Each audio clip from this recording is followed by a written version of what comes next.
mão, tanto quem tiver com vídeo, mas também tem um cantinho da tela, tem um erguer ou baixar sua mão, então eu consigo ver. E a gente também tem um chat, qualquer coisa, qualquer pessoa pode utilizar, tá bem? Então vamos lá, eu sou a Jéssica, sou da equipe de comunicação do Movimento, e a gente está aqui, se reuniu, chamou essa galera também para trocar com a gente, para fazer uma primeira conversa, primeiro webinar, no sentido de, é importante dizer que o movimento tem no seu DNA um interesse muito grande em troca, em conversa, em encontro, em vários tipos de reunião, mas nesse momento, né, a gente está testando agora essa plataforma, esse novo jeito, até mesmo o site onde a gente está fazendo, tudo é meio novo para a gente, então também peço licença para todo mundo ir se entendendo, pode ser que a gente, se tiver alguma dúvida, a gente vai se ajudando aqui, talvez rolar alguma coisa técnica. Mas a gente está feliz, muito feliz, por vocês terem topado.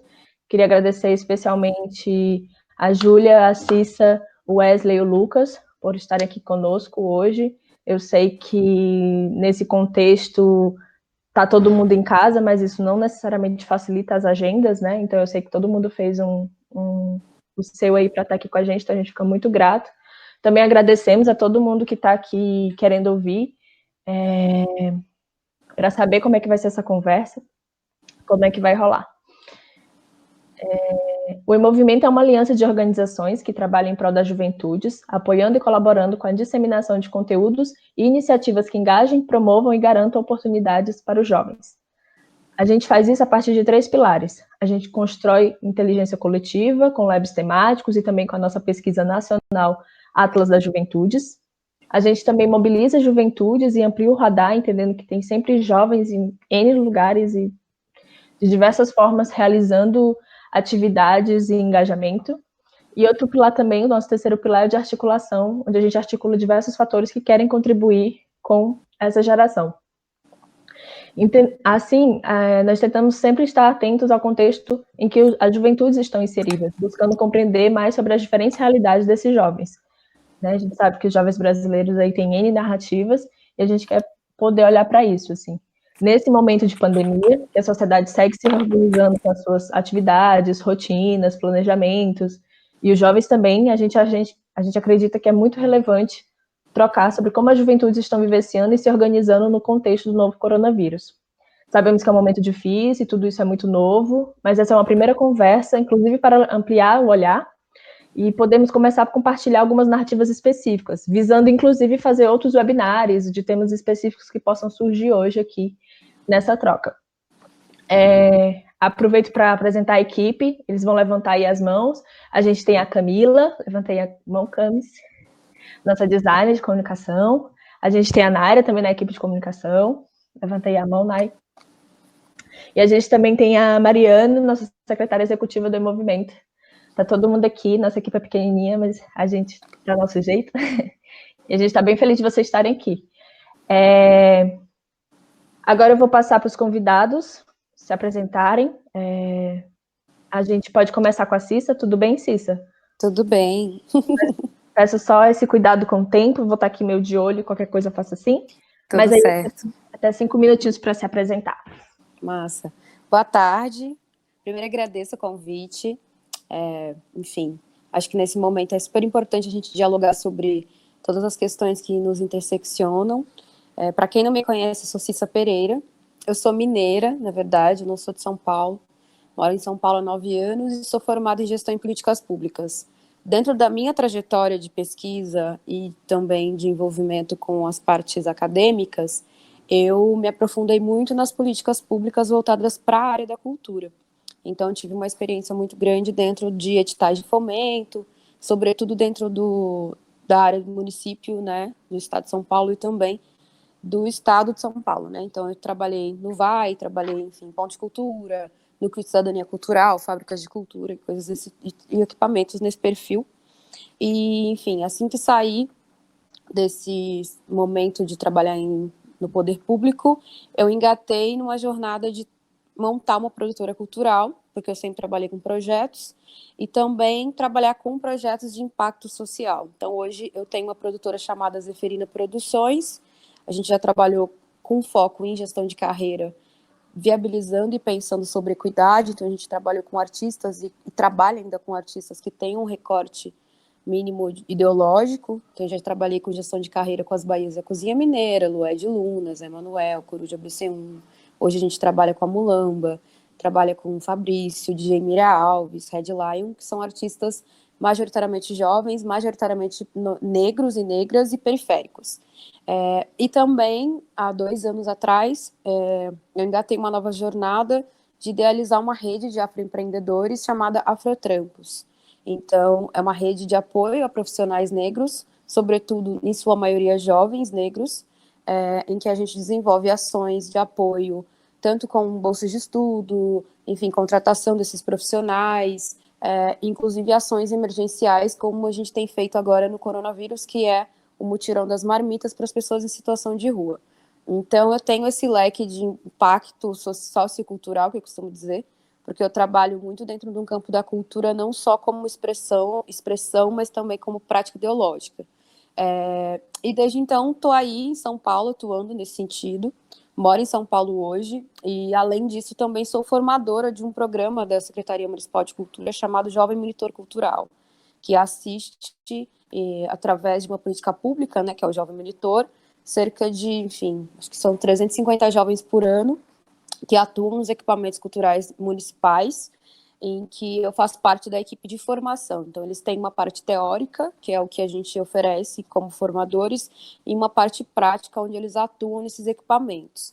O foco dessa política pública é, enfim, inserir esses jovens dentro de uma lógica cultural em que eles entendam os processos para também engatar suas carreiras e criar novas gerações críticas dentro da área da produção, dentro da área dos equipamentos culturais e públicos. Enfim, essa é um pouquinho da minha trajetória. Como a gente tem um pouco tempo, eu espero somar com vocês, que a gente consiga trocar, dialogar e pensar em soluções possíveis e viáveis para esse momento.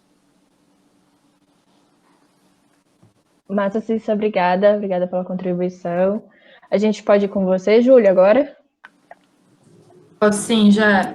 Bom, deixa eu começar, então, agradecendo essa possibilidade de a gente trocar.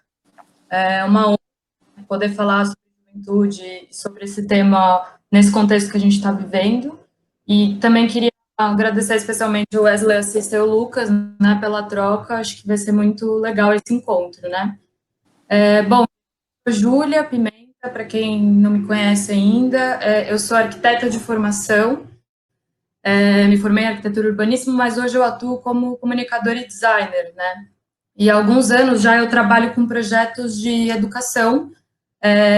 No início, a minha atuação foi muito voltada ao estímulo do pensamento científico, então com as feiras de ciência e com a capacitação de jovens pensando na formação desse pensamento, mas hoje eu trabalho principalmente com a capacitação profissional de jovens, né?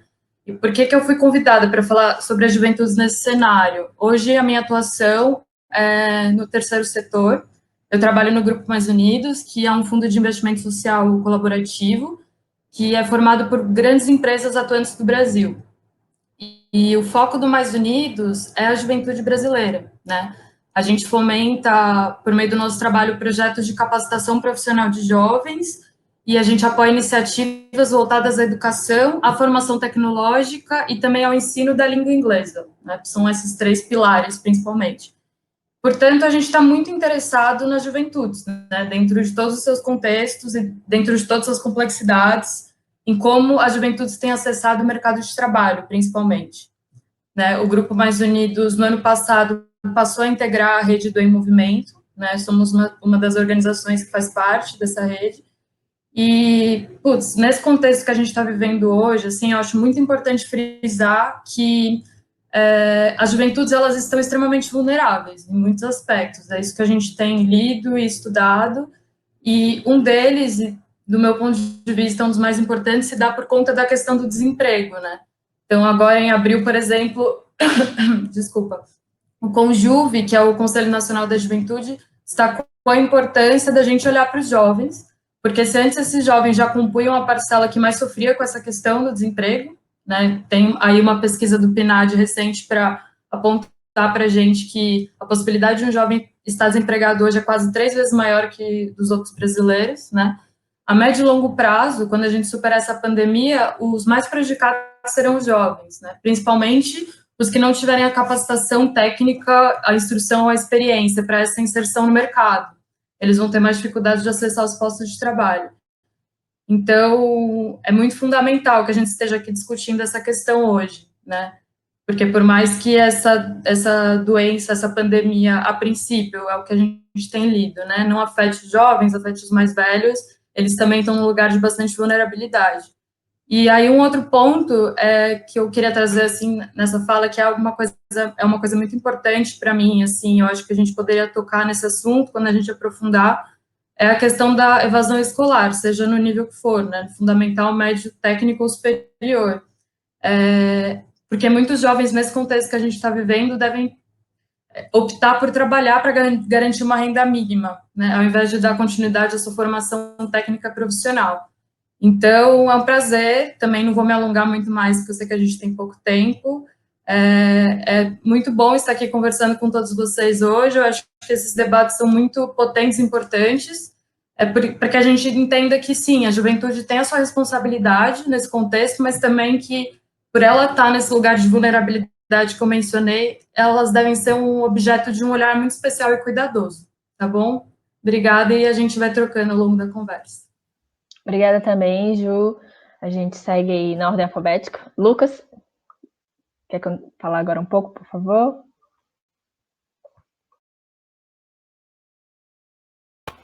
Vocês me ouvem, né? Beleza. Eu sou o Lucas, eu sou jornalista, eu moro na Zona Leste de São Paulo, Guaianazes, um bairro do extremo, periferia. Eu consigo falar um pouquinho, estou aqui mais para falar como a gente tem observado na nossa cobertura. Eu faço parte também da Agência Moral de Jornalismo, que é um coletivo, é um veículo de comunicação que cobre as periferias de São Paulo, as bordas da capital e também as cidades da Grande São Paulo. Então, acho que eu consigo colaborar no sentido de como que a gente tem percebido sobretudo nesses últimos dias, nessas últimas semanas, com a pandemia, com a quarentena, esse isolamento, essa mobilização da juventude, que a maioria desses movimentos estão sendo feitos pela juventude, seja na arrecadação de alimentos, na distribuição desses itens de higiene, de proteção, e todas as outras mobilizações que a gente percebe. Por outro lado, como a Júlia comentou, os jovens, como eles serão afetados, a gente fala bastante na mídia também nos últimos dias, tem se falado bastante desses motoboys, desses entregadores de aplicativos, e que na maioria moram, sobretudo, nas periferias, que são vítimas dessas violações de direitos trabalhistas, de todas essas questões, e que estão nas ruas, porque são trabalhadores essenciais, que a gente diz, né? Mas como que quais direitos eles terão caso sofram com a Covid ou qualquer outro acidente, enfim, a questão já é muito frágil em toda a vida, mas nesse período em que as coisas se achatam e que a situação é ruim para todo mundo, para uma parcela da população, fica pior ainda. Eu acho que é o caso desses entregadores e tal. E eu acho que é isso, assim, eu não tenho muito mais o que falar, não. Obrigada, Lucas, pela contribuição. Agora a gente também conhece o Wesley, nosso quarto convidado. Primeiramente, queria agradecer a todo mundo. Muito obrigado pelo convite. Me sinto lisonjeado de estar com tanta gente talentosa que vem movimentando dessa forma essas atividades. Eu sou artista aqui do Grajaú e arte educador também. Sou formado como arte educador, licenciatura em artes, e desenvolvo um trabalho de educador social em um centro da criança e do adolescente. E por meio desses debates, vários que estão sendo trazidos nessa semana, principalmente, de como que a gente acessa essas famílias que estão em vulnerabilidade, como que a gente acessa essas crianças que estão fora da escola, a gente conseguiu bastante coisa nas questões das alimentações, das marmitas, das cestas básicas, só que a gente está pensando agora em uma outra forma de ver de como que essas crianças e adolescentes vão acessar o estudo, pensando que a periferia tem uma certa dificuldade com o acesso à informática, com a dificuldade com acesso aos smartphones, que às vezes, muitas das vezes são um para cada família, e principalmente a internet. Onde eu trabalho é divisa ali de Parelheiros com Grajaú, o acesso da internet é muito restrito e a gente está nesses debates formulando de que forma acessar, né? É muito importante os produtos de higiene, os produtos de alimentação, principalmente, mas também a gente tem que pensar um pouco sobre como que essas crianças vão estar em casa sem o acesso à educação. Massa, Wesley, obrigada pela contribuição. Agora agora que a gente se conheceu, sabe aí um pouquinho de cada um das trajetórias e das inquietações, né?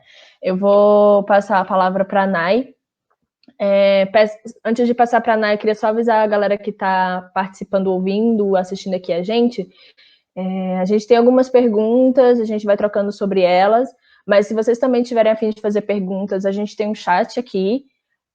Provavelmente a gente vai fazer ela mais para o fim. A ideia é que a gente fique aqui 1h30 trocando ideia, e aí mais para o fim a gente vai ter esse tempo para ler a pergunta de vocês, ou vocês quiserem também falar, se tiver vontade para falar também vai ser legal. Mas por hora a Nay vai tocando, beleza? Obrigada aí, vamos seguir. Oi, gente, todo mundo me ouve? Beleza.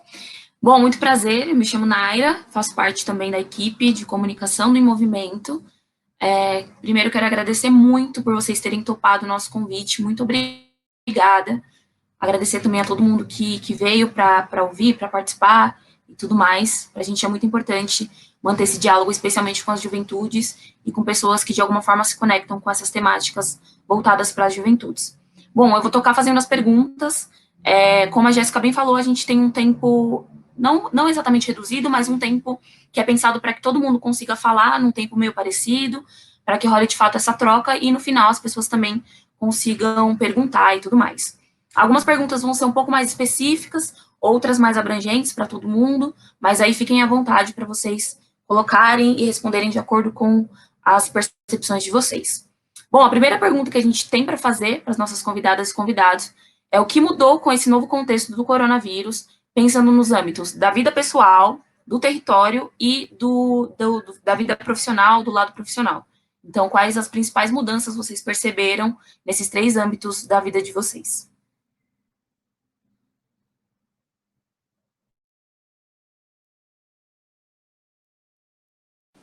Posso começar? Massa. Eu acho que dentro do âmbito cultural, em específico, a gente vem já de um processo da não formalização, né, do nosso mercado, né? A gente tem muitos artistas, a gente ainda está num processo de entender no Brasil um mecanismo do mercado cultural e artístico como processo de, enfim, de um novo mercado que precisa se estruturar. A gente tem muita informalidade.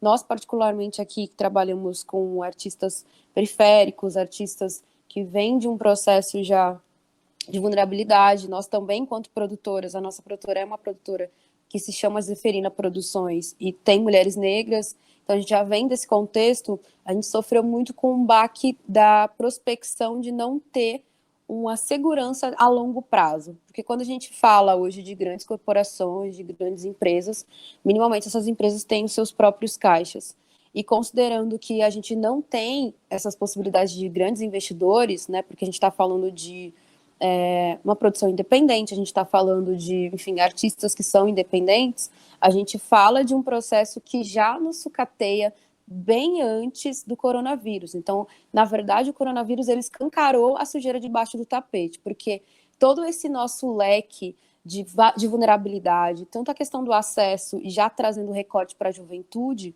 falando tanto acesso à informação, tanto o sucateamento desses as novas possibilidades de trabalho, que na verdade a gente entende que são as novos formatos de se escravizar essa juventude que fica nesse limbo, que é esse limbo que sai do colégio, quando termina o colégio, mas também não adentra uma universidade, e aí acaba entrando nesses mercados que são informais, mas que trazem a prospecção da ilusão de você estar empreendendo, que é ser, enfim, Uber, que é o Rap, que são, enfim, 99 e outros aplicativos, e aí já entra a dualidade da questão de classe, que são esses jovens promissores, que são jovens que saem na Forbes até com 30 anos, que criam essas startups, acabam por precarizar esses jovens que não têm esses acessos. Então, a gente sofreu um boom de enxergar a problemática de uma forma macro, porque desde então a gente já vem sofrendo há muito tempo a negligência de políticas públicas voltadas para a juventude.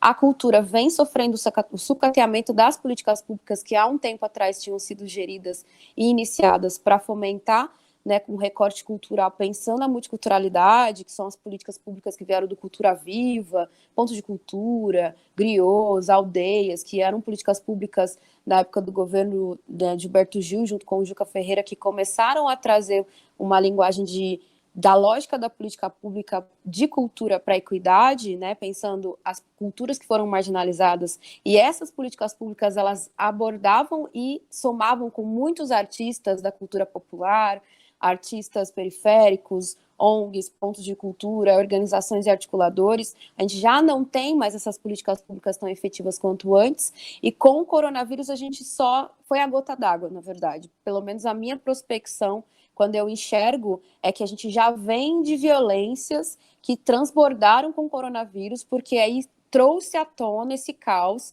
e aí, desde então, a nossa vulnerabilidade ficou à flor da pele. Então, tudo isso, nesse momento, é muito delicado, até nós ainda, enquanto pessoas que pesquisamos sobre isso e que vivenciamos isso, ainda estamos entendendo o que está acontecendo, porque existem novas formas de se relacionar que vão surgir daqui para frente, até a questão do online, a questão do acesso. A gente fala do online, mas nem todo mundo tem o online, nem todo mundo tem a qualidade de internet, nem todo mundo tem, enfim, direitos básicos. A gente está falando de pessoas que com o coronavírus não vão ter como se alimentar.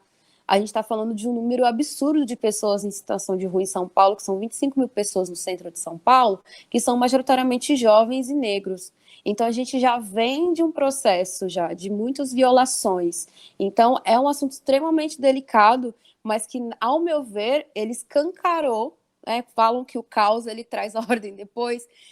Ele escancarou toda essa vulnerabilidade, toda essa sujeira debaixo do tapete, toda essa necessidade que a gente tem de pensar política pública para a juventude, porque no histórico do Brasil a gente tem política pública para a juventude pensando de uma forma tecnocrata. A gente tem política pública para a juventude pensando em formação de trabalho. Não tem uma política pública de juventude voltada para a expansão dessa juventude, para a inserção dessa juventude em acessos à educação e outros recortes. Então, ainda é muito vulnerável nesse sentido. Então, é muito complexo, mas eu acredito que dentro da minha percepção foi isso que eu percebi.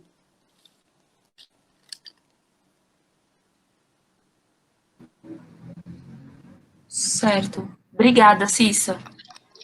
O Wesley Gente, está com a mão levantada agora. Pediu para falar aí. Pode falar, Wesley. Eu me senti muito contemplado com a fala da Cissa. Eu acho que a gente está passando realmente por esse processo de escancaração. E falando um pouco agora do momento artístico, né, da cena artística, eu vejo muito a saúde mental desses artistas que eu tenho contato se esvaindo de uma forma muito comparativa com os artistas brancos e centralizados, que têm acesso à live, que têm acesso aos equipamentos para se continuar na mídia e continuar com os patrocínios, e principalmente uma ideia de produção em massa, principalmente agora que a gente tem que ficar em casa. Eu acho que muitos deles, a gente sempre troca essa ideia e surge esse ponto de vista, né, que é o momento que a gente está em casa, é um momento de produção e que a gente tem que produzir para, quando isso acabar, a gente voltar ao mercado com muito conteúdo e etc. E eu acho que falta um pouco dessa sensibilidade de entender que é um momento totalmente difícil, principalmente para a nossa saúde mental, e que tudo bem você não produzir nada, tanto uma música, tanto um quadro, quanto qualquer outro conteúdo. Só essa contribuição para falar da Cissa que eu me senti muito contemplado. Muito obrigado. Foi? Tá. Eu queria comentar sobre as mudanças no campo pessoal e profissional, que meio que se juntou nas últimas semanas, que é tudo em casa, né? Você faz tudo, levanta, come, dorme, trabalha, tudo no mesmo então eu acabo não saindo mais do meu quarto e tal. E como que fica essa relação? Porque às vezes você está fazendo uma reunião, aí é o cachorro que late, a mãe que grita, essa questão toda, o barulho, eu moro muito perto de uma avenida, então como essas coisas influenciam. Vocês comentaram também sobre a questão da internet, isso é uma coisa que a gente sofre, as pessoas, acho que como todas as periferias, que a velocidade chega numa coisa muito mais lenta, né? Então, por exemplo, aqui em casa, eu tive que dobrar o pacote de dados para conseguir uma coisa mais ou menos estável. Que é isso, a gente tinha reuniões de trabalho, algumas outras questões, ligações de vídeo, e a gente não, sei lá, caía sempre, não tinha estabilidade na real. Então, como que isso influencia e prejudica? Porque a gente diz, como Vitor, desculpa, comentou, a gente diz de internet, tudo online, que a gente consegue, a gente tem que produzir, agora a gente consegue ter tempo para várias coisas, e fazer yoga, e ouvir música, e ver série, o dia tem 24 horas que a gente vai aproveitar totalmente, mas nem sempre. São direitos básicos, mas que nem todo mundo acessa. Uma parcela importante da população, que são os mais pobres, acabam pagando esse pato e todas essas consequências negativas.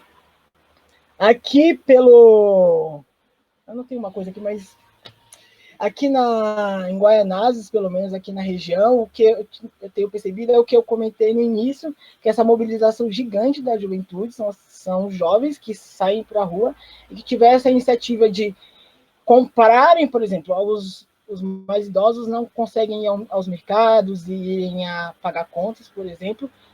Tiveram muitas iniciativas de jovens nesse sentido de ajudar essas pessoas que estão nesse grupo de risco. E mais que isso, essas grandes mobilizações. Então, juntar muito alimento, essa quantidade grande de alimentos para as pessoas que são mais pobres e que não têm o que comer, enfim. Outra coisa que me surpreendeu, pensando nessa questão de artistas, na questão cultural, é que me surpreendeu a quantidade de artistas que eu já tinha conversado, enfim, que estão nas minhas redes sociais, que tiveram que pedir o acesso, o auxílio emergencial do governo de R$600. Porque é uma coisa que não tinha caído a ficha. Assim, para mim, você identifica algumas pessoas que, possivelmente, vizinhos, algumas autônomos mesmo, pessoas que vendem coisas perto de casa, nas estações de trem, nos terminais rodoviários, que claramente você fala, as pessoas são as que serão os beneficiários. Mas outras classes, é isso, assim, outros trabalhadores de outras áreas, e dentro dessas classes, os artistas, assim, quantos músicos, dramaturgos, pessoas que ganharam prêmios internacionais com suas produções, enfim, que expuseram no exterior, estão precisando agora desse auxílio emergencial de R$600 para se manter, porque não tem condições de ir. E como que, mais uma vez, a indústria e a estrutura social não permite que essas pessoas, que já são marginalizadas, não consigam manter uma vida minimamente digna quando acontece uma crise como a gente está enfrentando. Então, que é mais uma questão aí para a gente trabalhar e ver que saídas a gente consegue. Eu acho que as saídas todas partem do ponto de vista coletivo. Assim. Então, a gente sempre pensa coletivo porque a saída vai ser coletiva. Wesley, desculpa. É isso. Acho que essa é a minha contribuição. Bom, falando aqui um pouco sobre o que mudou, né? Eu acho que muita coisa mudou na vida de todos nós com a chegada desse contexto, né?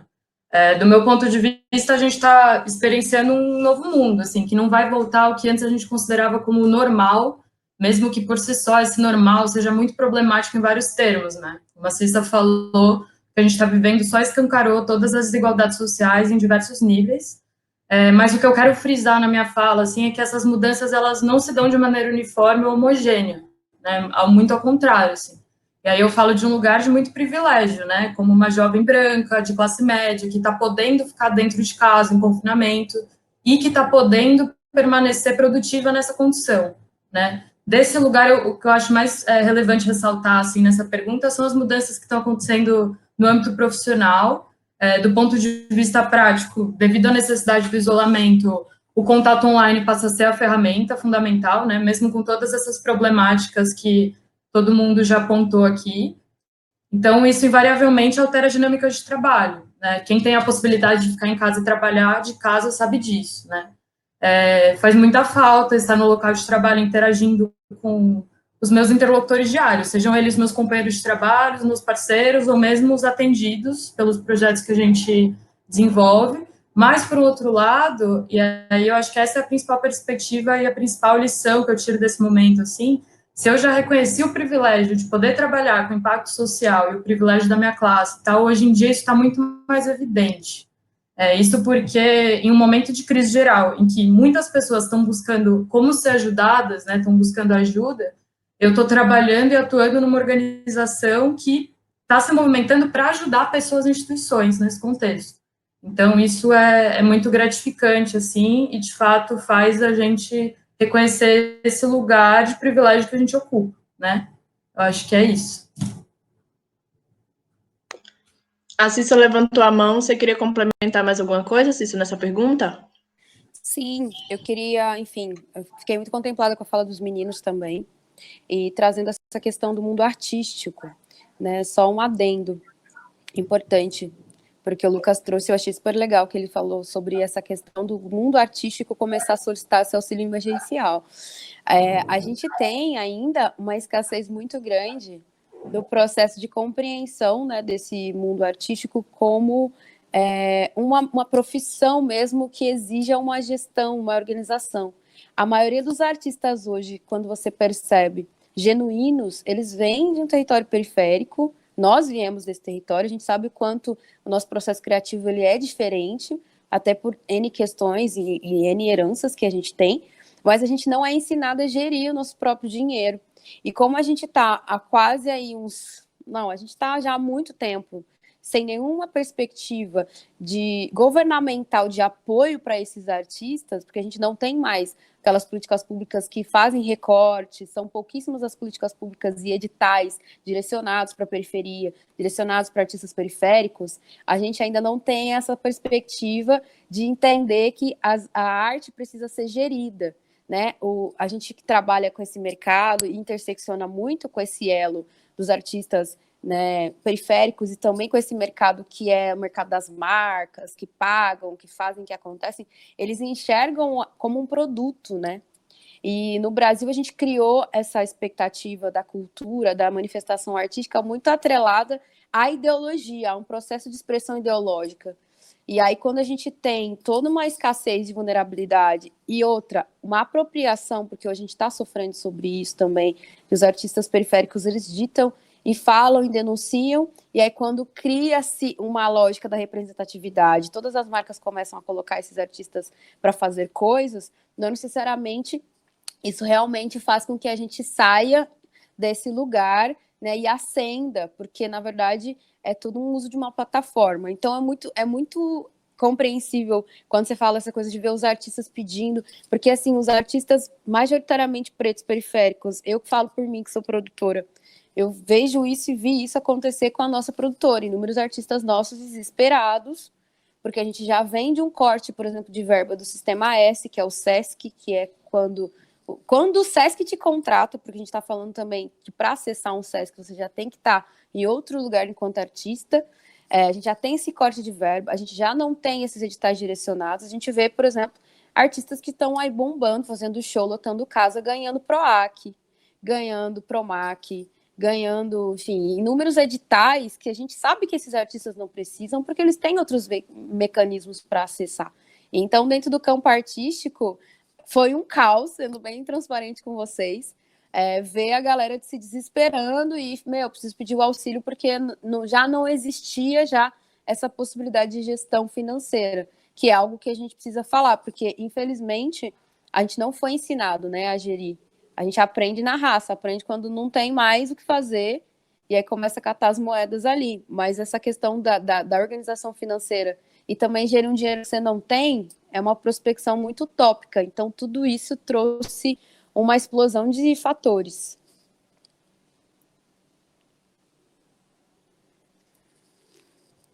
Acho que Certo. Wesley, você quer complementar? Daí a gente Wesley, essa primeira pergunta e vamos para a segunda para a gente dar continuidade. Fechou.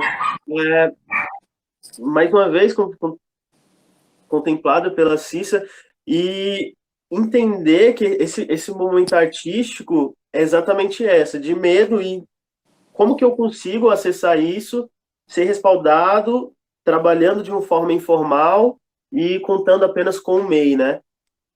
Que inclusive eu nem tenho ainda. E aí, semana passada, minha mãe, por conta do Covid, foi demitida, e aí a semana retrasada, meu irmão também. Então, se eu não tivesse esse apoio CLT que eu tenho como educador, eu não entenderia como eu estaria agora, nesse momento, como que eu estaria, tanto financeiramente, quanto minha saúde mental. Então, é muito delicada essa questão do artista se ver como várias outras coisas, né? Ele tem que ser o design para lançar todas as plataformas, ele tem que pensar no plano de carreira, e é por isso que é tão importante tantos esses trabalhos de produtoras sérias que trazem esse contexto da periferia e da juventude negra, quanto também o trabalho da educação financeira que a Nath Finanças vem trazendo, e várias outras pessoas agora trazem para a gente repensar essas questões, principalmente a juventude.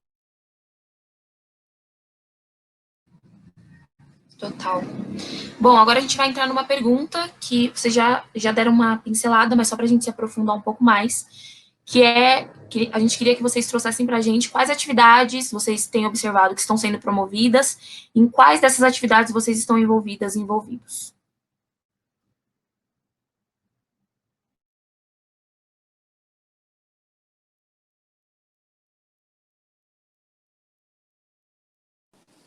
Querem falar, gente, ou eu posso falar? Cissa faladeira. Meninos querem falar? Júlia? Vai que vai, Cissa, pode ir. Massa. Olha, nesse momento, a primeira coisa que eu particularmente pensei foi nesse campo de compreender a organização da vida, né, desses artistas que a gente trabalha, mas também pensar na vulnerabilidade, no guarda-chuva da vulnerabilidade, né. Hoje, pensando em juventude, eu atuo muito voltada para jovens periféricos, que faz parte da minha vivência, faz parte do que eu sou, e também estou muito atrelada ao projeto do Jovem Monitor Cultural. Então, desde então, a gente começou a fazer alguns diálogos, pensando muito sobre o que os meninos pontuaram da saúde mental, porque a gente já vinha lutando contra inúmeras vulnerabilidades desses jovens. Então, fortalecer eles nesse momento foi uma coisa muito emergencial. E depois a gente começou a pensar, que é o outro braço, né, de atuação que eu estou muito na linha de frente, no Afrotrampos, que já é uma rede, né? A ideia do Afrotrampos é ser uma ação afirmativa pensando em profissionais negros. Em maioria, enfim, em sua maioria são mulheres e em sua maioria são periféricos e também jovens. Então, nesse momento, a gente viu muita gente desesperada, perdendo aí o seu mecanismo de venda, porque, enfim, vende produtos na rua, ou porque é autônomo, ou porque realmente não tem um CLT, está sem emprego. Então, nesse momento, o que a gente se organizou? A gente pensou nessas pessoas em situação de vulnerabilidade que estão lá na ponta, que são as pessoas em situação de rua, e pensou em fomentar o acesso básico, que é o alimento. Então, a gente já está fazendo o mutirão das marmitas semanalmente, entregando no centro de São Paulo, mas a gente desenvolveu, junto com o Desabafo Social, que é um laboratório também de pesquisa, em parceria, uma pesquisa específica para esses empreendedores, pequenos e médios empreendedores, desde os que são MEIs e os que são autônomos e que ainda não se formalizaram, e quais foram os resultados disso, né, da Covid na vida desses pequenos empreendedores. No dia 2 de maio, até contando com exclusividade para vocês, a gente vai iniciar, na verdade, um festival que chama Xepa, que a ideia é ser um festival de sustentabilidade e impacto sociocultural, onde toda a renda arrecadada do festival vai ser distribuída para de 10 a 20 pequenos empreendedores e pequenos negócios na periferia, tocados por jovens, mulheres e especificamente negros e negras. Então, a gente pensou em otimizar essa plataforma da rede social, esses artistas que a gente tem acesso, para trazer esse dia inteiro de arrecadações e, enfim, distribuir esse capital semente, que a gente costuma dizer, que não é um valor absurdo, mas também pode, por exemplo, assegurar aí a vida de pequenas, enfim, senhorinhas que fazem aí a sua costura, meninas que estão começando a pagar as contas da família, mães solos e empreendedores periféricos, através dessa ação. E além desse festival arrecadando para esses empreendedores, a gente vai ter uma semana de mentoria, onde eles vão trazer as suas problemáticas, e tudo isso, enfim, feito de forma gratuita, e que a gente vai trocar e pensar soluções de acordo com as necessidades desses pequenos empreendedores. Então, nesse momento, são as ações que eu tenho atuado, né, imediatamente. Enfim, espero ter mais braços para atuar em outras, mas eu acredito que dentro das minhas angústias é o que eu consegui tocar, enfim, a partir do meu conhecimento.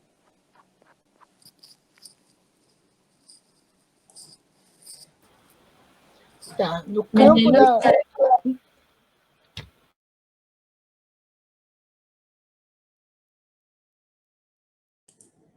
Pode falar, Lucas, fica à vontade. Valeu, Cissa.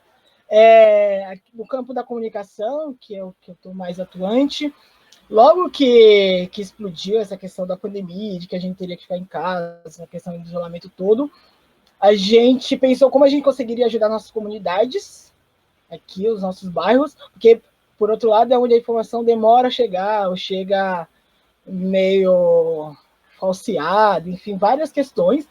Então, como que a gente conseguiria, com mobilização social e comunicação, movimentar as pessoas para ver que, de fato, era muito importante essa questão e que a doença era mais que uma simples gripezinha. Porque no começo de tudo, nas primeiras semanas ali, a gente percebia, eu falo enquanto agência Mural, que é uma rede de correspondentes, então a gente está espalhado em todas as periferias. Então tem gente em Guaianazes, tem gente no Capão Redondo, no Grajaú, então são comunicadores, jornalistas de várias partes da cidade. Então quando eu digo assim, eu falo coletivamente dessas pessoas que estão com diversos olhares nas periferias espalhadas por São Paulo. E a gente percebeu nos bairros que as pessoas estavam incrédulas. Por exemplo, aqui em Guaianazes eu ouvi muitas pessoas falando, mas não chega porque é muito longe. A doença é muito... A cidade é grande, a gente está dentro da cidade, mas o bairro é muito longe, a doença não vai chegar aqui. E ao longo da semana, com as informações todas, a gente percebeu que tem chegado aqui, Guaianazes já somou dezenas de mortes, e a letalidade, hoje a gente escreveu sobre isso, a letalidade nas periferias da Covid-19 é 5 vezes maior do que a média do Brasil. E é isso, assim, nas últimas semanas também a gente viu depoimentos e várias pessoas muito próximas que perderam parentes, perderam amigos, perderam conhecidos. Então isso, infelizmente, mudou a percepção das pessoas sobre a doença. Mas, por outro lado, essa percepção que as pessoas tinham de que a doença não chegaria, é porque isso, várias coisas não chegam, o Estado não chega, né? Então, é meio que você faz por você mesmo, se dá seu jeito quando você tem algum problema. Então, que a solução nessa questão da pandemia era a mesma coisa. A gente sempre se virou, então agora não vai ser diferente.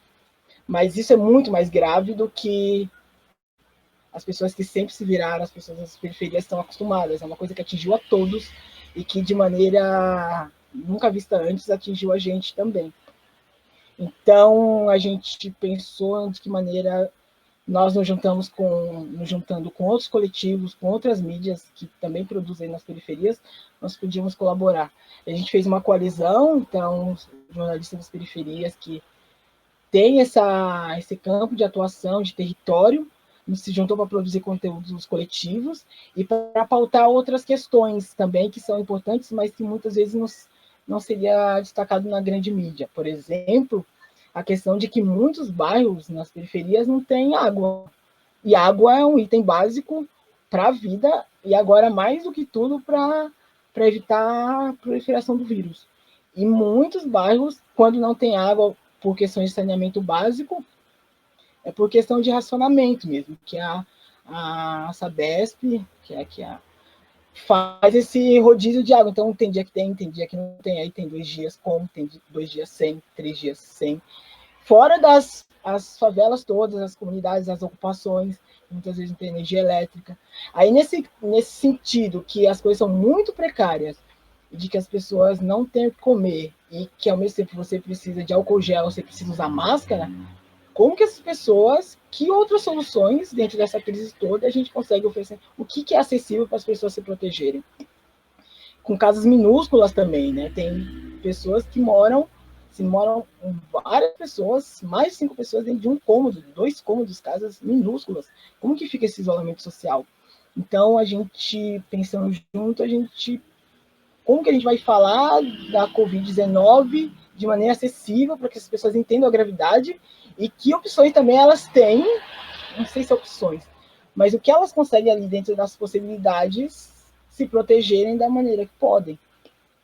Porque são elas que, em primeiro, que vão morrer, sobretudo, né? São as pessoas mais pobres que serão vítimas de maneira massiva dessa doença.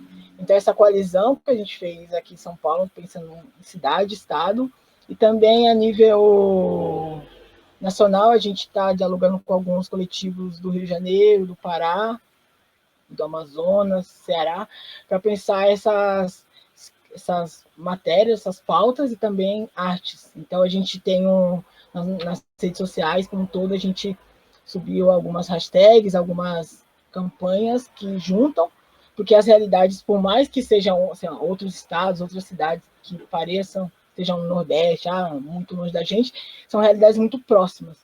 Então, a gente foi nesse campo da comunicação e de informações mais acessíveis que a gente está atuando e que tem dado muito resultado. A última coisa que a gente fez foi um podcast que a gente produziu, chama Em Quarentena. Então, ele sai diariamente falando sobre como que tem sido esse momento de isolamento, essa quarentena em diversas realidades aqui em São Paulo, nas periferias, e em outras partes do Brasil também. Acho que é isso.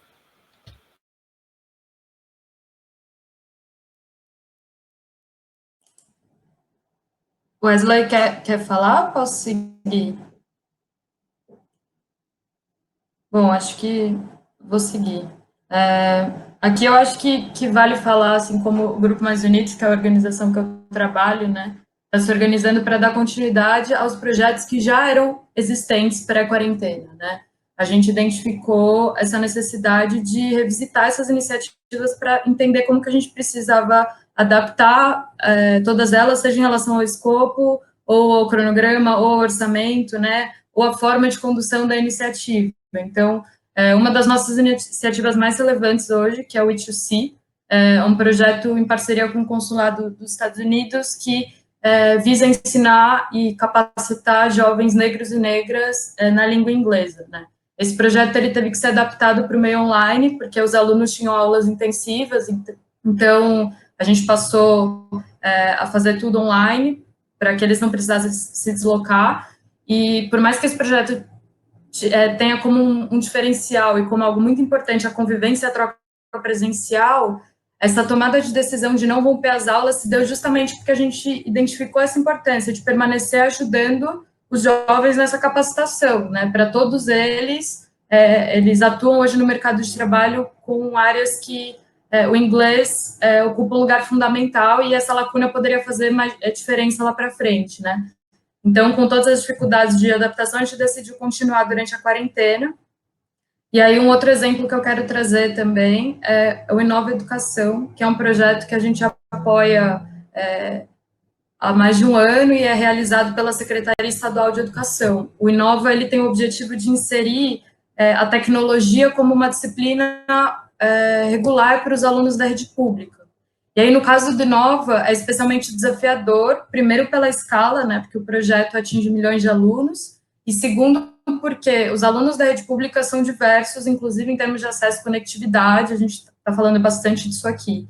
E aí a alternativa foi seguir por um caminho de diversificação dessas soluções, para poder e tentar apoiar todos os alunos da rede, né, ou pelo menos a maioria deles. Então, a Secretaria desenvolveu um aplicativo que chama Centro de Mídias SP, e adaptou os conteúdos, né, e estima atingir aproximadamente 3,5 milhões de estudantes. E aí a gente sabe que muitos, né, a maioria enfrenta essa dificuldade em relação à conectividade, então para que essa medida fosse mais eficaz, a Secretaria da Educação fez uma parceria com o operadora de telefonia para garantir que o acesso ao aplicativo não consumisse o pacote de dados do celular. Mas, nesse sentido de diversificação das soluções, eles propuseram também que as aulas fossem transmitidas por um canal digital da TV Cultura, e eles estão prevendo um programa de reforço para os alunos quando as aulas voltarem presenciais, né? Então, para que eles entendem que nem todos vão conseguir ter esse acesso de qualidade aos conteúdos, então a ideia é minimizar os danos o mínimo possível, assim. E, além dessas adaptações que a gente tem feito nos projetos, né, que são super importantes, o Mais Unidos está atuando na estruturação de um fundo específico para o combate ao Covid. Então, é um fundo colaborativo que tem algumas empresas e a gente vai doar para duas frentes, né, a frente de saúde e a frente de apoio a populações vulneráveis, a famílias vulneráveis.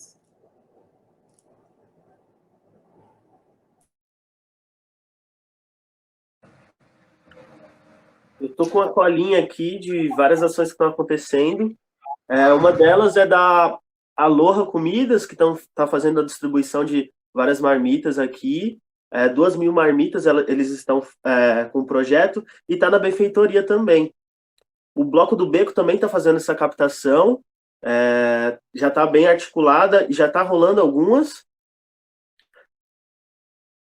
Tem a Auriverde, que é onde eu sou educador, que também está na benfeitoria, e o projeto deles o nosso projeto é fazer essa captação e desenvolver, em conjunto com a Lelo, um cartão onde que a família tem autonomia para escolher o que ela precisa e necessita comprar, se é o item de higiene, se é a comida, e junto com isso também a gente está procurando parcerias com gráficas para disponibilizar desenhos de artistas locais, para que esses desenhos sejam entregues junto com o cartão e as crianças e adolescentes possam colorir esses desenhos dos artistas do território lá nesse período de quarentena.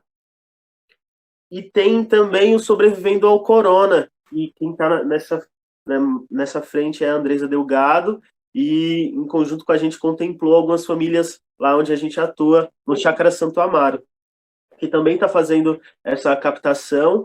E às 4 horas ela fez uma postagem bem triste, que 2 pessoas da equipe não estão mais entre a gente, e que eles estão procurando com bastante ênfase materiais de defesa e proteção, para que a equipe toda consiga se proteger nesse momento.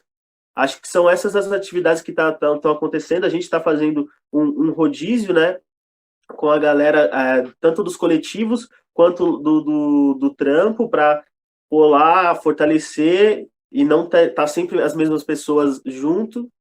E essa foi a forma que a gente encontrou de articular. Assim, além dos coletivos, todos os coletivos e coletivas aqui do território estão fazendo um conteúdo específico para isso, com algumas orientações, e levando em consideração, né, que a gente é mais afetado, a gente não consegue parar, mas mesmo não parando, a gente tem que tomar algumas medidas, e acredito que seja, em suma, isso. Assim. Nossa, eu não vi esse post da Andresa. Doido. Bom, agora a gente quer saber um pouco, individualmente de vocês, como vocês estão se cuidando pessoalmente, né? Vocês falaram bastante de todos os projetos e processos nos quais vocês estão envolvidos, que é muito legal, mas para a gente também é muito importante saber como vocês têm se cuidado. Algumas pessoas já falaram um pouco sobre essa questão da saúde mental nessa época. Como têm sido os cuidados aí em casa, individualmente?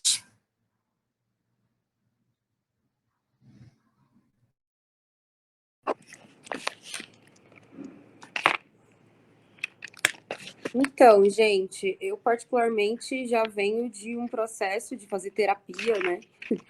Que enfim, eu costumo dizer que depois de algum tempo eu entendi a necessidade de cuidar disso por algumas coisas relacionadas à saúde, ansiedade.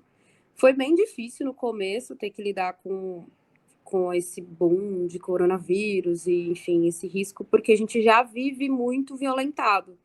Então, a gente sempre acha, né, naturalmente, naturalmente que a gente sempre vai ser mais atingido, e sempre é, né? Porque a gente não é só individual, a gente pensa na família, a gente pensa nos amigos, a gente pensa nesse ciclo todo. Eu, particularmente, tenho feito esse processo de respeitar o tempo também. Eu acho muito nocivo esse lugar, não precisa produzir, precisa fazer, precisa acontecer. Eu tenho respeitado esse tempo e tenho me aproximado muito de pessoas que eu gosto muito, amigos e amigas que eu não conversava há muito tempo, fazendo esse processo de manter contato sempre, que é algo que a gente naturalmente esquece quando está tudo normal, porque está todo mundo correndo.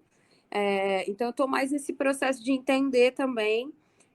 No começo, eu fiquei muito a fiscal do coronavírus, vendo TV o tempo todo.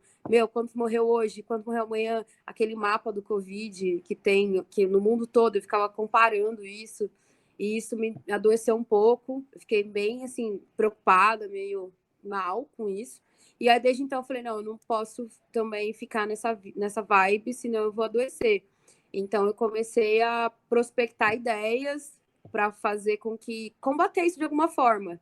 Que aí surgiu o Mutirão das Marmitas, aí surgiu a ideia do festival, aí comecei, enfim, a conectar com pessoas e conversar com essas pessoas para que a gente pudesse pensar soluções mínimas dentro das nossas limitações para fazer alguma coisa. Então, eu estou muito nesse processo de ainda dormir é um problema, ainda se alimentar nos horários é um problema, mas também estou entendendo que não dá para a gente naturalizar como se a gente fosse uma máquina, né? Até porque a gente já é muito violentado, senão a gente vai se violentar mais ainda. Então é isso que eu tenho feito. Tenho me policiado mais para me cuidar.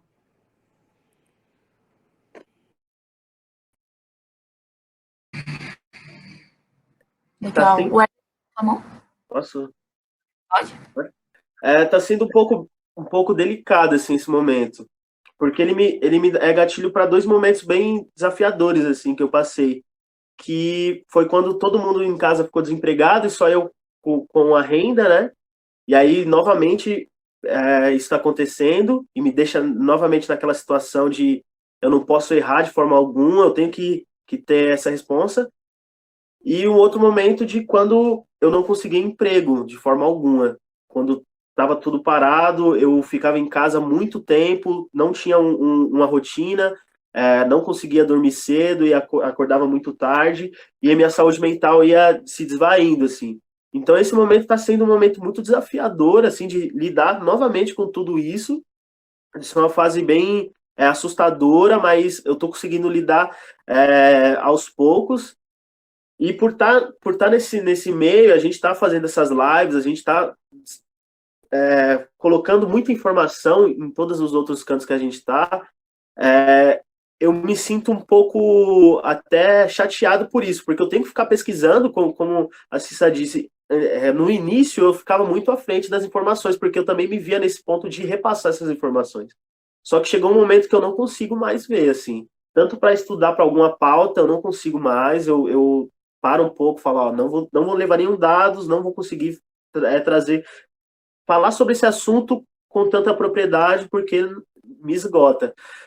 E fora isso, levando esse lado que é maior, assim, de coisas ruins, tem esse lado de aquilombamento, né? De estar muito próximo com minha família, de estar muito mais presente, assim, de a gente poder conversar, perguntar como que a gente está se sentindo, dar risada, assistir um filme junto, que é um dos momentos mais aproximadores que eu tenho com minha família.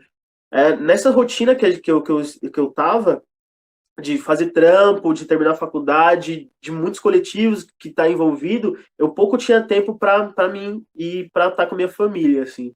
E agora, hoje, uma das coisas mais que mais me tiram desse cenário de pandemia é jogar um jogo que eu gosto, é fazer uma leitura, assistir um filme clichê. Então, esse momento que me foi privado por toda essa correria, agora eu tô reencontrando e é o que tá mais me deixando confortável agora, assim, sabe?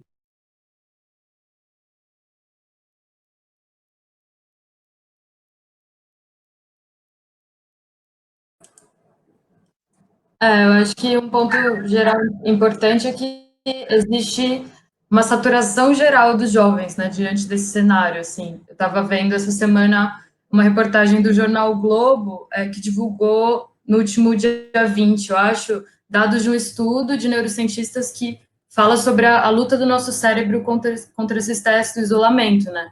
E o que se constatou foi que a solidão, ela afetou principalmente os mais jovens e não os idosos, ao contrário do que se podia pensar. Então, além da condição de vulnerabilidade social e econômica dos jovens, que é uma constatação, né, no Brasil hoje, uma das explicações possíveis é isso que Wesley e a Cissa estavam comentando, né, a nossa relação com a tecnologia e com a informação, que também é muito diferente. Nós, jovens, somos bombardeados por informações de maneira intensiva, isso gera mudança de comportamento e tem impactos psicológicos muito severos, assim. Então, esse é um ponto importante da minha quarentena e do meu isolamento. Eu tenho me policiado bastante também nessa minha relação com a tecnologia. Tenho feito um movimento de brecar algumas coisas, né? Como todos, estou sendo afetada, assim. A gente é atravessado pela angústia, pelo afastamento dos familiares, dos amigos. Eu entendo que para mim, o maior desafio é equalizar essa questão do tempo livre e da pressão que, de alguma maneira, se coloca sobre a gente, né? Mesmo que de uma forma muito heterogênea, mas eu também sigo fazendo terapia, estreitando as trocas com as pessoas que eu tenho relação, mesmo que virtualmente, isso tem sido muito importante, assim. E aí eu sempre penso nisso, que se por um lado eu sofro a pressão de estar em casa o tempo todo, né, por outro, eu posso trabalhar e estudar de casa e não sofro a pressão de ter que sair nesse contexto, né, para garantir a minha renda de sobrevivência, que é a realidade de muitos brasileiros hoje, assim.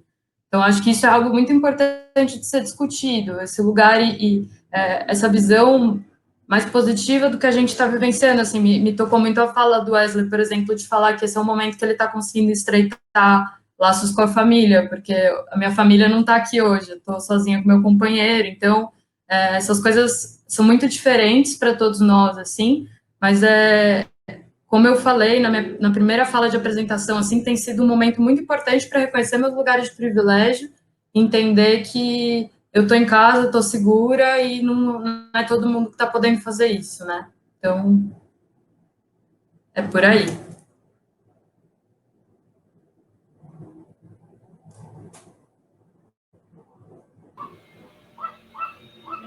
Ainda no sentido que a Júlia comentou, eu também me sinto privilegiado, que é isso, eu consigo trabalhar de casa, eu tenho as dificuldades que são estruturais, que é o caso da internet e tal, mas na moral, por exemplo, eu consigo, as reuniões todas a gente consegue fazer online, aí tinha uma questão de computador, que o meu computador era muito lento, não conseguia acessar algumas coisas, então a gente viu a possibilidade de conseguir alguns equipamentos também. Eu estou com um equipamento muito melhor agora, eu tenho a internet aos poucos, está se ajeitando, e é isso, essa possibilidade de ficar em casa foi uma das coisas, algumas psicólogas com quem nós falamos, para pensar a saúde mental das pessoas nas periferias, elas comentaram isso, a gente perguntou assim, mas que cuidado, tem algum cuidado, por exemplo, que as pessoas das periferias deveriam tomar que não seriam necessários para pessoas de outras regiões? Por exemplo, das regiões mais centrais, e elas disseram exatamente isso. Só o fato de conseguir ficar em casa, de não ter que sair para trabalhar, de não ser um serviço essencial, já é um privilégio. Porque a maioria das pessoas, das pessoas que praticam esses serviços essenciais, das pessoas que são empregadas domésticas, são seguranças, os próprios entregadores de aplicativos, que a maioria são jovens, são pessoas que moram nas periferias e que nesse momento de pandemia, de medo, de estresse, dessa crise toda, eles não conseguem ficar em casa, não conseguem se isolar. E até as pessoas que conseguem ficar em casa enfrentam essas outras questões de casas pequenas, falta de água, falta de grana para poder seguir a vida. Então, pensando nesse grande plano, eu me sinto privilegiado e estou valorizando muito mais as coisas que eu tenho, que eu consigo fazer. E eu estou tentando, de maneira prática, no dia a dia, eu estou tendo rotina, então eu tenho hora para acordar, eu não tenho, mas para ir dormir eu tenho o horário que eu trabalho. Então, sei lá, se eu acordo 9 horas, eu trabalho 8 horas a partir dali, e eu paro para almoçar. Então, aí os horários, por exemplo, o horário do almoço, às vezes eu almoço 3 da tarde, às vezes eu almoço meio-dia, mas eu sempre paro para almoçar. Eu sempre obedeço a hora que parei de trabalhar. Essas coisas todas que vão chegando, eu vou resolver no outro dia. Porque também tem muito essa questão de, está em casa, está todo mundo em casa, então você tem todo o tempo, tempo todo você está online, todo o tempo você está disponível para trabalhar, você está... Esse negócio de produzir, né? Acho que tem uma carga que vem de fora e que você meio... Não, eu tô parado, não tô fazendo nada. E tá tudo bem esse ócio, assim. Entender que é isso, assim. Tipo, se eu não quero fazer nada, é tudo bem também. Faz parte desse novo momento, dessas outras questões que a gente tem que enfrentar. Então, acho que é isso. E tô vendo outras coisas que muitas vezes acabava deixando para outra hora. Eu tô com... No meu planejamento eu consigo fazer, que é ler livro, ver filme clichê, filme que vai acabar bem, que você precisa pensar muito, que você depois vai falar, nossa, que bosta. Então, perder tempo vendo qual filme ruim você vai ver também, eu acho que isso é muito produtivo para você ter uma paz. Essa questão das redes sociais, eu já sempre fui meio regrado, assim, sempre consegui me relacionar bem. Agora, eu acho que é mais que necessário a gente conseguir praticar ter essas boas práticas nas redes sociais. E eu não estou conseguindo, fico muito satisfeito com isso. Não ficar o tempo todo preso, por mais que tudo que a gente faça é por meio de um computador, por meio de uma tela, nesse momento. Então, acho que eu estou conseguindo lidar bem. Acho que é isso. Eu sinto falta de comer besteira, por exemplo, comer na rua, comer hambúrguer, né, essas coisas todas. Beber, dar PT, mas eu acho que é só um momento que a gente tem que passar. Acho que é isso. Boa. Gente, agora a gente vai precisar abrir para a galera, para os convidados, para quem veio ouvir e acompanhar também. Mas a gente quer abrir essa rodada de perguntas gerais com uma pergunta para vocês e para quem também estava só ouvindo até agora, que é um pouco sobre se vocês sentem falta de algum material de comunicação que para vocês seria importante agora. E se vocês têm alguma referência de materiais legais que vocês têm visto, para passarem para a gente. Então, a pergunta é muito o que vocês têm sentido falta pensando em materiais de comunicação e o que vocês indicariam. Essa pergunta é aberta para todo mundo, inclusive para a galera que veio acompanhar a conversa, tá? Boa tarde, posso falar? Estão me ouvindo? Sim. Deixa eu me apresentar, eu sou o Hugo, trabalho aqui no Projeto Arrastão, no Campo Limpo. Eu cheguei um pouquinho aí depois das apresentações, então eu estava só acompanhando. Mas pegar um pouquinho o gancho da pergunta anterior que a gente tem feito aí nesse momento aí, necessário de isolamento. Foi um momento bacana para se revisitar enquanto pessoa, enquanto profissional, e as suas relações, como você tem lidado, isso eu tenho feito bastante. A leitura tem ajudado bastante, e eu tenho pegado muito a questão de me manter dentro da rotina do que eu já fazia. Rotina de trabalho, horários, tanto para o almoço, quanto para começar a trabalhar, e enfim, das atividades também. E respondendo a pergunta sequentes, na sequência, realmente eu tenho sentido assim, em relação à juventude, do que tem sido feito, do que pode ser trabalhado, ou de material didático, de como lidar nesse momento, ainda é escasso.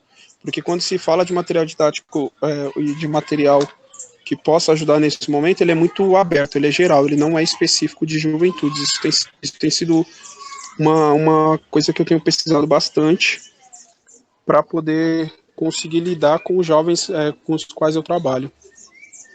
Acho que é isso, ficou claro para todos aí? Sim, ficou show. Ficou sim. Obrigada. Muito bom.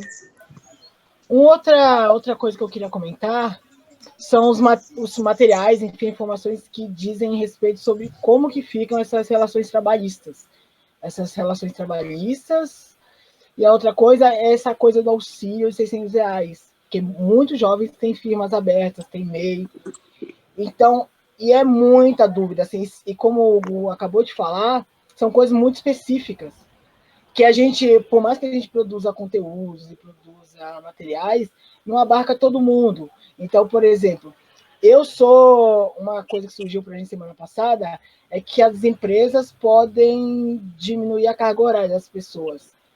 E a carga horária e proporcionalmente o salário. Então, a empresa pode cortar pela metade a carga horária e o trabalho, aí o governo paga um outro tanto.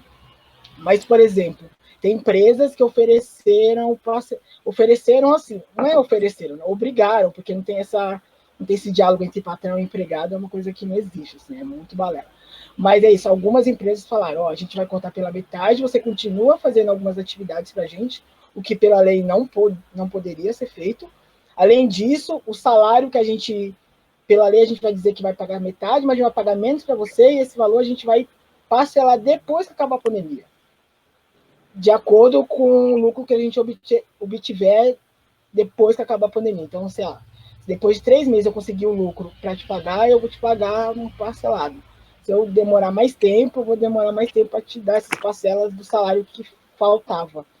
Então, essas coisas são muito específicas, atingem muitos jovens, e a gente teve muita dificuldade, inclusive, para encontrar pessoas que pudessem responder isso para a gente, assim, enquanto especialista, e para tirar todas essas dúvidas dessas pessoas. Isso das pessoas são registradas, são CLTs, mas tem muitas pessoas que, por exemplo, muitas mulheres que são mães jovens e que, por exemplo, têm direito a esse auxílio, mas, por exemplo, não tem alguma ocorrência com CPF, tem outra questão que, enfim, tem todo o acesso à internet, né? Então, tem algumas coisas muito específicas que a gente não consegue, por mais que a gente esteja fazendo coisas mais gerais e pensando nessas outras pautas, a gente não consegue abraçar.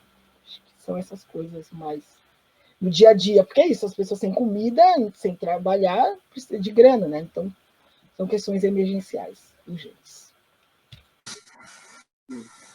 A Cissa. Se você quiser falar primeiro, pode falar, Wesley. Manda bala, pode ir lá. Era só, eu adoro sempre as falas do Lucas, que me contempla muito, e essa coisa que o Hugo também falou, né? A questão de ter um manual de sobrevivência para a vida prática mesmo. Tipo, fui demitido, o que eu faço? Onde eu procuro?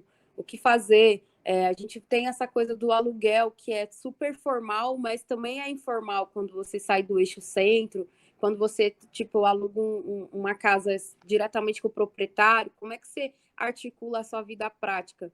Eu, por exemplo, no começo, eu ficava com receio de ir ao mercado, eu não sabia o que comprar. Porque, tipo, era tanta informação, as pessoas estocando comida, e eu não sabia se aquilo ali era real, eu não sabia se eu realmente precisava comprar aquilo tudo. Então, tipo, coisas muito práticas que foram acontecendo, a gente foi perdendo um pouco a linha de informação. E também a ineficiência também da comunicação dos serviços públicos, né, que a gente tem, e que, na verdade, não fazem efeito, porque a gente não sabe acessar essas informações. Se ele entra no site, a comunicação é super formal, até a questão do aplicativo. Tipo, eu não pedi, porque eu falei, eu não vou pedir, porque eu já estou com uma empresa aberta, não faz sentido eu pedir esse auxílio, tem gente que está precisando mais que eu. E aí eu fui auxiliar outras pessoas idosas, e pessoas que precisam, e a galera, tipo assim, é muito difícil você ter o básico ali, porque todo mundo acha que aplicativo é o normal, mas não é o normal, gente, é normal para uma bolha, tipo, e essa galera que, tipo, tá acostumada a ir nos lugares, né, tipo, que tem o hábito de você ir no lugar resolver alguma questão, ir na caixa, a galera tá indo na caixa, mas não é lá que tem que ir, então ainda tem esse ruído de comunicação que é um pouco, como posso dizer, ela é uma linha de pensamento até um pouco classista, né? Porque ele acha que todo mundo tem o mesmo pensamento, tem o mesmo acesso à informação, e não tem, né? Então, pensar modos de comunicar de outras formas, por exemplo, o padre Júlio Lancelotti aqui no centro, ele fez um mutirão com voluntários para cadastrar as pessoas em situação de rua para receber o auxílio. Porque como que uma pessoa de rua vai pedir o auxílio se ela não tem o que comer, ela não tem o acesso, não tem nada? Então, tipo, ele fez todo um processo de arrecadar, enfim, mobilizar pessoas, e aí ele mesmo tá articulando isso, e ele vai, pega a grana e, tipo, repassa. Então, são muitas vulnerabilidades. Então, eu me sinto muito contemplada pela fala dos meninos de pensar um manual de sobrevivência de vida prática mesmo. Tipo, onde ir, o que fazer, fui demitido. Até as questões de segurança pública, como lidar com isso, coisas que nos violentam o tempo todo. Tipo, hospital, tem gente na nossa vivência que precisa de ir no hospital semanalmente. Como que não pode ir no hospital? Porque, teoricamente, a pessoa pode se contaminar. Então, qual é o hospital ideal? Como que isso tudo pode ser feito? Então, eu senti, tipo, um boom de informação que, na real, me deixou muito confuso. Então, talvez um manual sobre práticas de vivência facilitaria, sabe?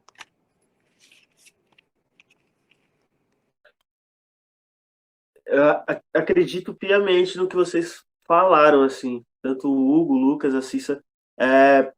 Eu acho que as informações chegam muito academicistas, cara, e isso atrapalha muito o popular, sabe? Meu pai tem muita dificuldade, ele sai da casa dele para que meu irmão ou eu acesse o aplicativo dele e explique para ele aquilo, como o que é estar em análise, etc. Um dos artistas da rede, que é o Ciano Bu, @CianoBu, ele está fazendo quadrinhos explicando sobre como você higieniza as mãos, como que você pode se proteger do coronavírus de uma forma muito tranquila. Eu acho que é uma linguagem muito acessível para as crianças e adolescentes, que eu acho que isso poderia se expandir para essas questões das leis trabalhistas, principalmente, e várias outras práticas que necessitam de formação agora, uma informação prática, uma informação não academicista e que dialogue principalmente com a periferia e com o popular. Com a fala de todo mundo, eu também sinto muita falta dessa diversificação, assim, dos materiais de comunicação, né? A gente está, isso, focado em aplicativos, no meio digital, mas a gente tem que, é muito delicado falar, né, de como que a gente pode se mobilizar considerando que nossa sociedade é atravessada por essa desigualdade. Então, se a gente está falando de juventudes no plural, essa questão toma uma dimensão ainda maior, né? Então, a gente está falando muito, por exemplo, de ensino remoto emergencial, e a gente tem muitas plataformas disponibilizando cursos online gratuitos, né? Mas de que jovens, de que pessoas a gente está falando? Quais são os acessos e possibilidades desses jovens, né? Certamente não é todo mundo que possui a mesma condição de acesso ou a mesma tranquilidade de ter um cômodo tranquilo e silencioso para estudar na sua casa, assim. Então, eu enxergo que as iniciativas devem ter o olhar, e eu acho que muitas estão tendo o olhar de diversificar soluções, entendendo que são muitos públicos, assim. Eu estava vendo, por exemplo, o Aprendizap, que é uma ferramenta que está ensinando sobre soft skills pelo WhatsApp, né? Muita gente não consegue ter acesso para a velocidade de internet baixíssima para baixar o app, mas tem acesso ao WhatsApp. Então, o WhatsApp tem sido uma ferramenta de democratização dos conhecimentos, né?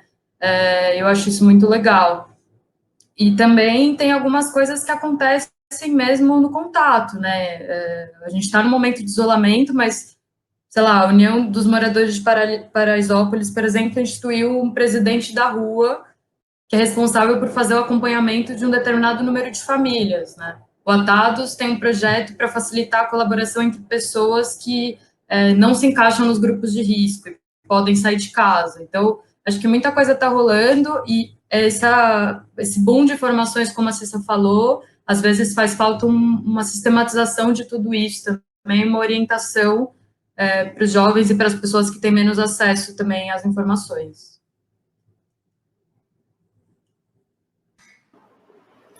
Boa. Eu queria fazer uma pergunta, gente. Obrigada pela participação de todos que estão aqui. Acho que foi muito rica a conversa, né? A gente está chegando no finalzinho. Mas aí eu queria fazer uma pergunta muito no sentido de... A gente sabe que muitas coisas vão mudar e muitas das falas, né, trouxeram esse repertório de que a gente não vai voltar para o normal, né? Que mesmo o normal sendo muito nocivo. Então, eu queria saber o que vocês acham que vai mudar daqui para frente. E aí é uma pergunta dupla. E como as organizações sociais, né, as organizações que têm impacto social e que visam, né, apoiar os jovens, podem se mobilizar para ajudar nessa transição? Essa é uma pergunta para a gente discutir aqui. Queria ouvir de vocês.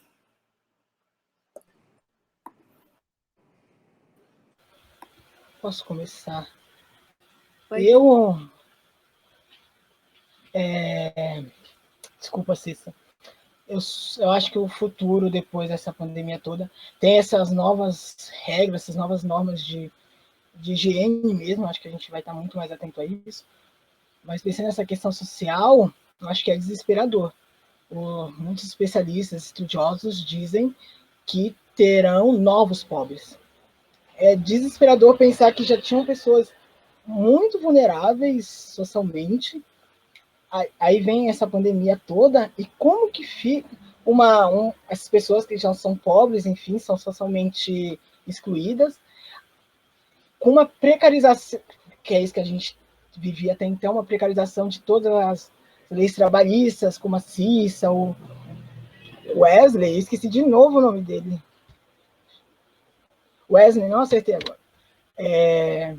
Essa precarização que já vinha sofrendo a classe artística, por exemplo, como que isso fica muito pior no Estado, numa economia que vai se recuperar também. Então, e que é uma economia que vai ter que arrumar grana e que já é muito capitalista, já é muito sanguessuga, como que isso vai ser muito mais intenso daqui para frente, e como as pessoas mais pobres, as pessoas socialmente marginalizadas, vão ficar muito mais vulneráveis a isso. Então, se as pessoas já não escolhiam um emprego, se tinha que aceitar o que tinha, depois dessa crise oficial passar, como que essa sociedade, como essas pessoas vão ter que lidar? E assim, é uma maneira, não é eu não vou viver, eu vou sobreviver, é como eu vou dar conta do outro dia.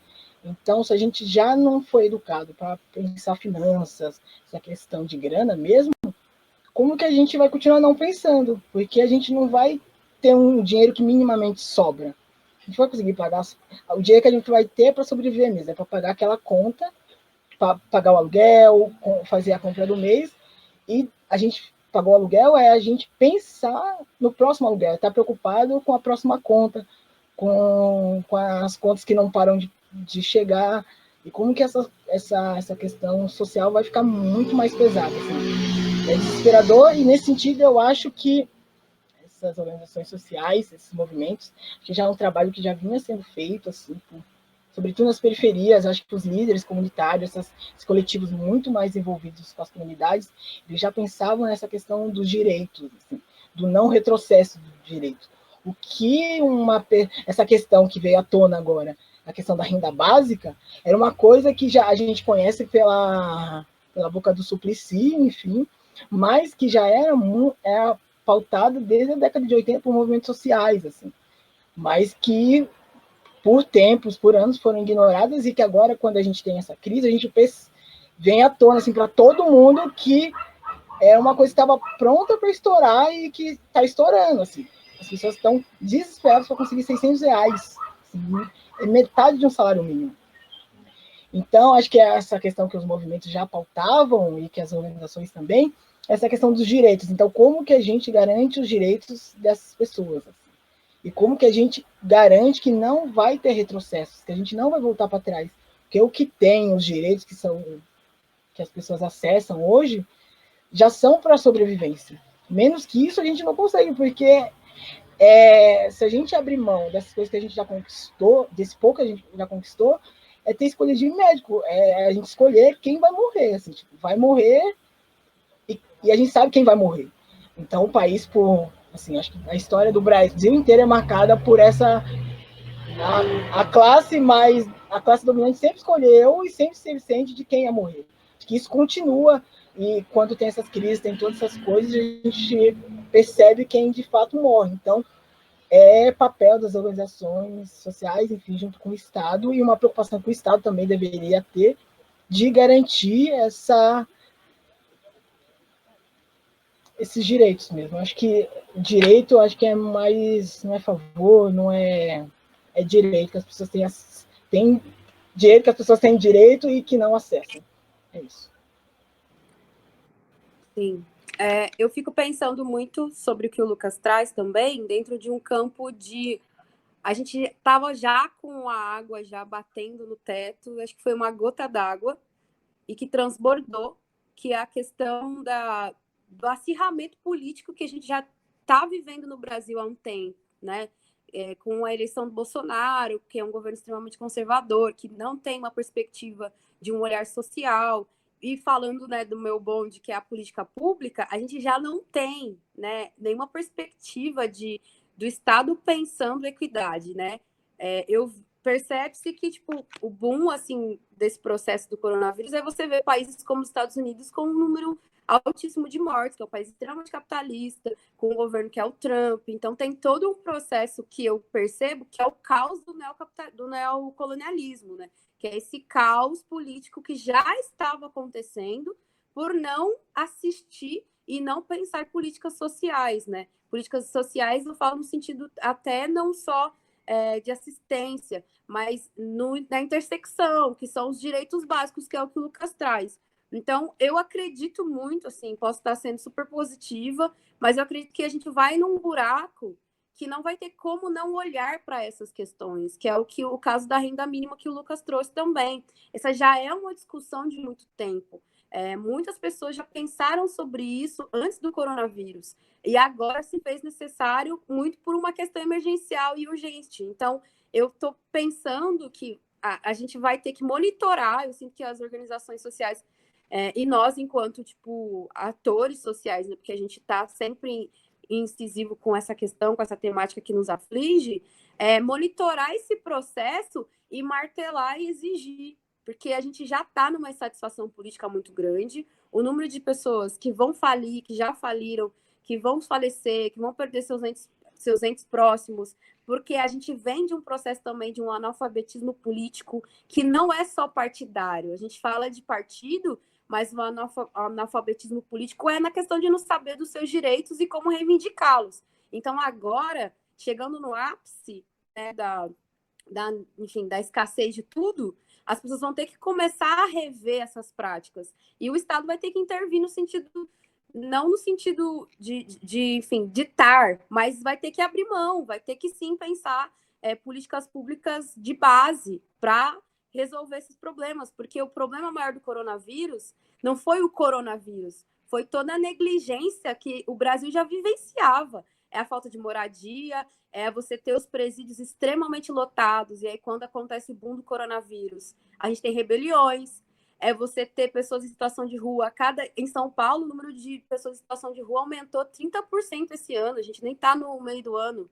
Então, tipo assim, a gente já vem de um boom de inúmeras violências. Então, agora, a perspectiva de fazer políticas, e no sentido, nós também, enquanto fazedores de políticas, que são as ações que a gente faz, vai trazer esse caos para depois, eu acredito e tenho fé, né, que a gente consiga mobilizar mais as nossas atividades, e o Estado vai ter que olhar para uma outra perspectiva na hora de implementar suas políticas, né? E é muito legal e gratificante, embora a gente esteja num momento super delicado, perceber que tem muita gente saindo, gente que já estava desanimada de ser ativista, de ser militante, de mobilizar, porque já vem de uma luta muito longa, voltando a atuar na rua, voltando a fazer ação. Então, tipo, a gente tem uma força muito grande também. Então, eu acho que se a gente pensar nessa perspectiva da gente se fortalecer as organizações e monitorar, porque a questão da comunicação, é isso que a gente falou, monitorar esses processos e entender as novas perspectivas, porque o modo de trabalhar vai mudar, o modo já estava mudando, né? Os nossos direitos trabalhistas. Eu acho que as organizações elas podem apoiar para ser uma rede de apoio para que a gente consiga exigir, de alguma forma, essas, enfim, ações públicas e políticas e governamentais para aliviar o caos do coronavírus. Total, eu acho que... Posso falar, Nay? Eu sei interromper. Não, eu só queria dar um recado, gente, que o nosso tempo oficialmente já esgotou, mas ainda temos a Júlia e o Wesley para dar essa pergunta. Se alguém mais quiser fazer alguma pergunta, quiser fazer alguma pontuação, já levanta a mão para a gente já conseguir fechando, mas só para avisar que oficialmente o tempo já esgotou, tá bom? Pode ir, Júlia. Legal, não, vou ser super breve, assim, só queria fazer um complemento de uma coisa que eu tenho pensado muito, né, tipo, as consequências são inúmeras, o PIB vai cair mais de 5%, a Organização Internacional do Trabalho já falou que são 195 milhões de postos de trabalho fechados e tal, e aí eu fico pensando muito nessa juventude, porque nosso país tem dois caminhos para seguir diante desse cenário, que é ou reconstruir verdadeiramente, criar novos postos de trabalho para estimular essa juventude a entrar, ou vai por um caminho que, no meu ponto de vista, é muito perigoso também, que é o tal do empreendedorismo, né, de incentivar essa juventude a empreender, como se também a sua condição e seu sucesso profissional dependesse só da sua vontade pessoal, né. Então, eu acho que a gente entra nesse movimento, depois da pandemia, de ser muito vigilante em relação a essas questões, né, de começar a se mobilizar e ser ativo para fortalecer política pública, para fortalecer projetos de impacto social, porque, de fato, do meu ponto de vista, as perspectivas no sentido político são pessimistas, considerando o governo que a gente tem aí, Mas, por um outro lado, como a Cissa falou, eu acho que esse agravamento e aprofundamento dos problemas sociais chacoalham a sociedade e mexem as estruturas. Então, muita gente começa a querer trabalhar de novo, muitos projetos começam a surgir, e eu acho que a gente deve tirar coisas positivas daí, né? Então, entender quais as heranças que a pandemia deixa para a gente, quais as alternativas que surgiram durante esse período também. Porque muita coisa está sendo criada de muito legal, muito criativo e tal, e a gente não pode perder isso depois desse momento, porque, como a gente falou, né, essa normalidade não existe mais, a gente vai ter que enfrentar um novo normal a partir de agora. Até 2 semanas atrás, eu conseguia imaginar um cenário assim. Mas agora eu me sinto atordoado, eu não consigo mais pensar daqui 2 meses, 3 meses, ou como que a gente vai estar quando superar essa pandemia. Antes de terem casos confirmados aqui no Brasil, eu achava que seria um novo momento de política brasileira ali, sabe? Acho que a gente ia ver o que estava acontecendo na Espanha, no Equador, nos Estados Unidos, principalmente, né? E tomar alguma atitude plausível e principalmente o SUS ser um respaldo maior assim do Brasil. Eu confio muito ainda no SUS, mas eu achei que todas as nossas defesas seriam ele e que seria até um exemplo para todos os outros países, assim, saca? Acreditando que o Brasil seria um exemplo de saúde única, que seria implantado em vários outros países essa decisão. Só que hoje, esse desgoverno, eu não consigo mais pensar em como que a gente vai estar, saca? O Moro acabou de pedir as contas. Eu não sei como que a gente vai estar amanhã. Eu não sei o que está passando na cabeça dessas pessoas que não tomaram providências antes, que demitem as únicas providências cabíveis no momento, que fazem discussões descabidas e tirinhas, piadas racistas com outros países que estão tomando essas providências. Então, agora eu me sinto atordoado até para ver, tipo, o dia de amanhã, assim. Eu queria estar muito otimista como a Cissa, até fiquei um pouco otimista ali, mas aí quando eu penso de novo, fico mais para baixo, assim.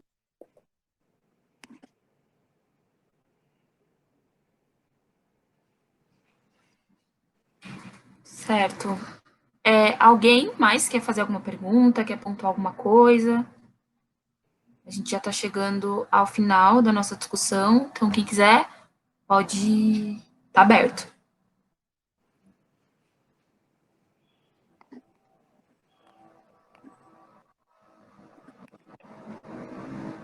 Não? Então, podemos fechar? Gente, muito, muito, muito obrigada por terem participado. Obrigada por terem topado o nosso convite, a todo mundo que chegou também para ouvir a discussão, quem conseguiu somar. Muito obrigada. Como a gente começou falando, o objetivo do Em-Movimento é, de fato, fortalecer essa rede e potencializar ainda mais as juventudes brasileiras. Para a gente é muito importante sempre ouvir várias vozes, justamente porque a gente entende que a gente vive um contexto de juventudes, então são muitos pontos de vista, são muitos recortes específicos. Para a gente é muito legal ter vocês aqui. Nosso objetivo é conseguir fazer algumas outras discussões, alguns outros debates. Esperamos que vocês estejam também, outros que nós vamos fazer durante esse período. E a gente agradece muito, muito, muito mesmo. Como a gente falou no começo, a conversa toda foi gravada. A ideia é que a gente consiga depois disponibilizar no nosso canal oficial e nas nossas redes, se vocês quiserem rever. Enfim, fiquem à vontade, compartilhar com todo mundo. A gente tem um site, como a Jéssica começou falando, vamos passar para vocês todos esses links depois. Estamos nas redes também, então, assim que precisarem da gente, se quiserem trocar alguma ideia, continuar esse papo, podem adicionar a gente, nos colocamos sempre à disposição para a gente dialogar sobre juventudes, certo? Alguém mais da equipe quer falar? É isso, gente, só agradecer de novo, foi muito rico, acho que a gente estava um pouco ansioso, assim, porque era um primeiro teste, era uma primeira experiência, mas a gente gostou muito do time que colou, gostou muito da galera que colou também para ouvir e partilhar disso. A gente vai divulgar os links com os convidados, mas a gente também vai divulgar nas nossas redes, então fica à vontade para quem chegou até aqui, achou da hora, ou mesmo que não conseguiu ver tudo, queria ver o que perdeu no começo e tal, todo mundo tem essa disponibilidade, essa possibilidade aí, tá bem? Obrigada mesmo, foi muito da hora conhecer vocês, sabe? Os convidados querem falar alguma coisa para dizer tchau? Eu queria agradecer também toda essa soma, conhecer mais um pouco da Cissa, da Júlia, do Lucas. Muito obrigado pelo convite. Repito novamente, me sinto lisonjeado de estar aqui junto com vocês, pessoas com falas tão pertinentes, tão representativas e tão importantes, principalmente nesse momento que a gente precisa se articular. Muito obrigado pelo convite, muito obrigado por tudo. Gente, foi uma honra conversar com vocês. Foi um prazer conhecer o Wesley, o Lucas, já conheci a Naira, conheci a Júlia. Foi muito significativo entender que tem gente pensando para além, né? Porque a gente às vezes se sente sozinho nesse momento. Estou sempre à disposição, podem me convidar, podem, enfim, me chamar, que estou aí para a gente pensar soluções. Se quiserem seguir na rede, a gente está aí com a Zeferina Produções, com a Afrotrampos, a gente está no Instagram, está em todas as redes sociais. E é isso, muito obrigada. Pessoal, eu faço da palavra do Wesley e da Cissa, assim, a minha. Foi um prazerzaço conversar com vocês, trocar, ouvir narrativas diferentes, perspectivas diferentes, né? Nesse momento a gente fica muito fechado dentro da própria bolha e acho que é sempre importante expandir. Então, essa iniciativa para mim é muito valiosa por conta disso também. Espero poder trocar com vocês em outros momentos. Eu acho que essa conversa continua, né? Acho que esse é um primeiro contato, mas quero muito ver como que a gente pode trabalhar em colaboração também. E obrigada novamente para todo mundo, para a equipe do Em Movimento. Se vocês quiserem saber mais sobre o trabalho do Mais Unidos, a gente também está nas redes sociais todas. A gente tem um site, maisunidos.org, e estou à disposição para qualquer coisa, tá bom? Valeu. É isso, eu queria agradecer também, foi ótimo, me senti contemplado em vários momentos. Acho que a gente vai continuar conversando, trocando. Durante essa conversa, eu vi várias pautas, várias coisas que a gente consegue desenvolver, pensar mais para frente. E é isso, muito obrigado mesmo, viu? Obrigadão, gente. Bom descanso, bom fim de tarde, boa noite para todo mundo, tá? Peraí, já rapidinho, o Ricardo levantou a mão aqui. Quer falar? Ai, Opa, galera. Galera, obrigado aí pelo espaço. Bacana demais trocar ideia com vocês. Ter outras perspectivas de tudo que isso está acontecendo, a gente não olhar só para o próprio território, é muito bacana isso. E também a gente está à disposição de vocês aí quando vocês precisarem. O Projeto Arrastão também tem o site lá, projetarrastão.org.br. Estou à disposição de vocês aí também. Tá bom? Muito obrigado aí pelo espaço. Obrigadão a vocês, gente. Boa noite. Bom descanso. Tchau, pessoal. Até mais. Tchau. Se cuidem. Tchau. Tchau. Tchau.